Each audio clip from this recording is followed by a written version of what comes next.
ज्या मुली कंकण घालतात त्यांना भविष्य काळात कुठली चिंता, अडचण, अन्याय हा प्रकार होत नाही. एवढी ताकद कंकणांची आहे, बांगड्यांची आहे. म्हणून त्याला विज्ञानात खूप महत्त्व आहे. मला सायन्समधून बोलत आहे की लाखो वर्षापासून भगिनी कंकण का घालतात म्हणून. आपल्या मनगटात 3 बटणं आहेत आणि ज्यावेळी भगिनी थकतात स्वयंपाक करताना, काम करताना, त्यावेळी कंकणं मागे पुढे करतात. त्या कंकणांनी ती बटणं ॲक्युप्रेशर प्रमाणे दबली जातात आणि त्या मिनिटात त्यांचा थकवा दूर होतो आणि त्यांना निरोगी जीवन प्राप्त होतं.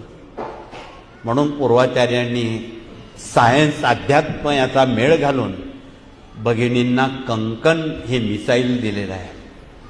आणि उद्या कॉन्व्हेंटमध्ये शिकणाऱ्या आणि शिकवणाऱ्या लोकांना आपण हे विज्ञानातून हे अध्यात्म सांगा, तसं त्यांना पटणार नाही.